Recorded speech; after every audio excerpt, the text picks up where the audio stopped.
नमस्कार मंडळी, नवीन एका इंटरेस्टिंग व्हिडिओमध्ये सर्वांचं मनापासून स्वागत आहे। मित्रांनो, महाराष्ट्र शासनाने नोंदणीकृत बांधकाम कामगार योजना सुरू केलेली आहे। आता या योजनेचा नेमका फायदा काय बेनिफिट मिळतो, कोणकोणत्या स्वरूपात बांधकाम कामगार असतात त्यांना या योजनेचा फायदा होणार आहे, याविषयी संपूर्ण सविस्तर माहिती या व्हिडिओमध्ये आपण जाणून घेणार आहोत। व्हिडिओला सुरुवात करण्यापूर्वी चॅनलवरती जर नवीन असाल तर कृपया करा चॅनलला सबस्क्राइब करा। अशाच महत्त्वपूर्ण अपडेट या चॅनलवरती येत असतात। चला तर मित्रांनो, व्हिडिओला सुरुवात करूया। तर मित्रांनो, महाराष्ट्र शासनाच्या अधिकृत वेबसाईटवरती आल्यानंतर इथे महाराष्ट्र इमारत व इतर बांधकाम कामगार कल्याणकारी मंडळाची अधिकृत वेबसाईट तुम्हाला दिसेल आणि या वेबसाईटच्या डायरेक्ट खाली यायचे। इथे खाली आल्यानंतर सर्वात महत्त्वाचा पहिला फायदा किंवा पहिला बेनिफिट काय आहे तर नोंदणीत बांधकाम कामगारांच्या पहिल्या विवाहाच्या खर्चाच्या पूर्तीसाठी त्यांना 30,000 रुपये मिळणार आहे। आणि इकडे उजव्या साईडला डाउनलोड ऑप्शन आहेत, हे सर्व फॉर्म आहेत आणि कशा पद्धतीने अर्ज करायची त्याविषयी माहिती सुद्धा या ठिकाणी दिलेली आहे। तर आपण या व्हिडिओमध्ये काय बघतोय ते नेमके फायदे काय आहेत तर पहिला फायदा हा आहे। यानंतर दुसरा फायदा असा आहे, व्यक्तिमत्व विकास पुस्तक संचाचे वाटप, म्हणजे पुस्तकं सुद्धा या कामगारांना मिळणार आहेत। त्यानंतर पुढचा महत्त्वाचा मुद्दा, नोंदणीकृत बांधकाम कामगार जे आहेत त्यांना हत्यारे अवजारे खरेदी करण्यासाठी 5,000 रुपये अर्थसहाय्य सुद्धा दिलं जाणार आहे। हा सर्वात महत्त्वाचा विषय।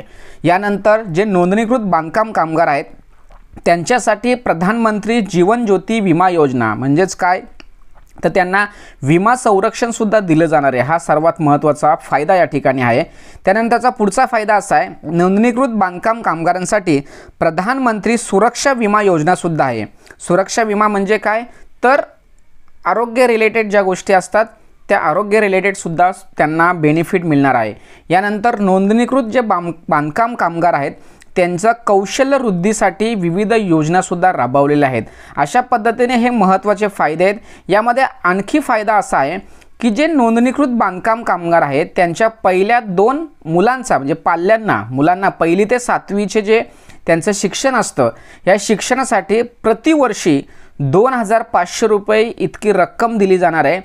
त्याचबरोबर 8वी ते 10वी शिकत असलेले जे त्यांची मुलं आहेत त्यांच्यासाठी 5,000 रुपये दिले जाणार आहेत।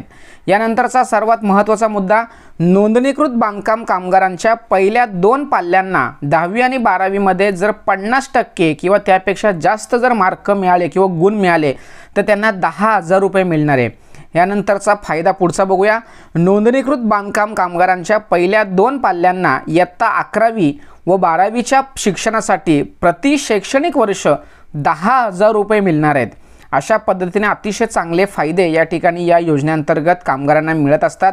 यानंतरचा, नोंदणीकृत बांधकाम कामगारांच्या पहिल्या 2 पाल्यांना पत्नीची जी पत्नी असते ती पदवीच्या प्रथम किंवा द्वितीय तृतीय वर्षाची जी पुस्तकं असतात त्या पुस्तकाचा साठी जो खर्च येतो हा 20,000 रुपयेपर्यंत खर्च त्यांना दिला जाणार आहे।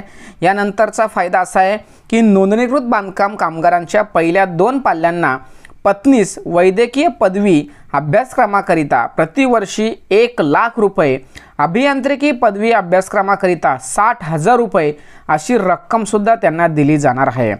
त्यानंतरचा पुढचा फायदा बघूया, नोंदणीकृत बांधकाम कामगारांचा पहिल्या 2 पाल्याच्या शासनमान्य पदविकेकरिता प्रतिवर्षी 20,000 रुपये आणि पदव्युत्तर पदविकेसाठी 25,000 रुपये मानधन किंवा पैसे दिले जाणार आहेत। यानंतरचा पुढचा फायदा बघूया, नोंदणीकृत बांधकाम कामगारांच्या पहिल्या 2 पाल्यांना संगणकाचे प्रशिक्षण म्हणजे MSCIT करिता सर्व शुल्क जे असते, जी फी असते ही फी सुद्धा त्यांना मिळणार आहे। अशा पद्धतीने खूप चांगल्या पद्धतीच्या सुविधा किंवा फायदे या ठिकाणी आहेत।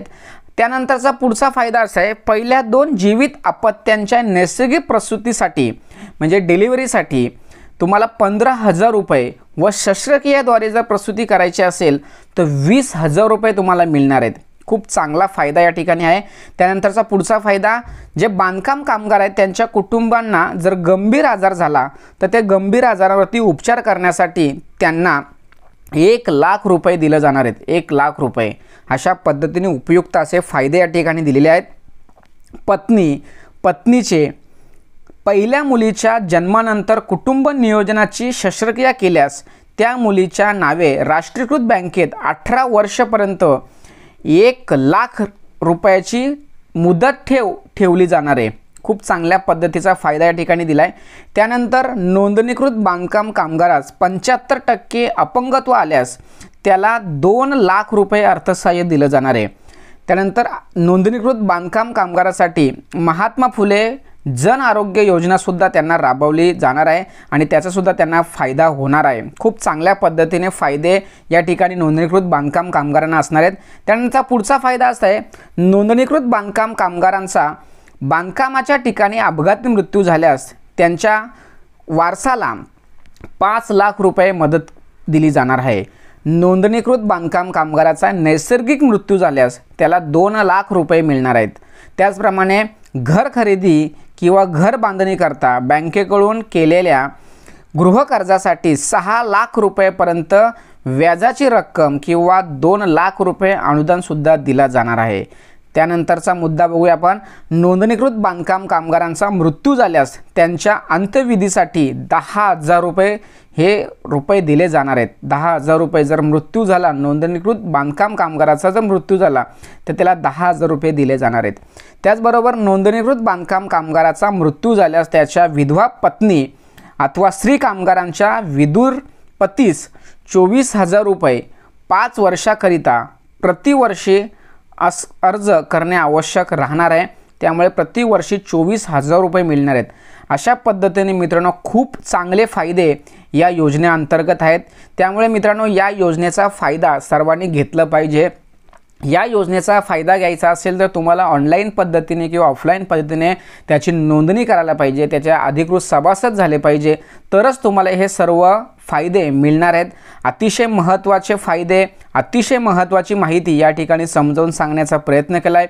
सदर व्हिडिओ सदर माहिती महाराष्ट्रातील प्रत्येक बांधकाम कामगारांपर्यंत पोहोचवण्यासाठी सहकार्य करा। पुढील व्हिडिओसाठी तोपर्यंत धन्यवाद। जय हिंद, जय महाराष्ट्र।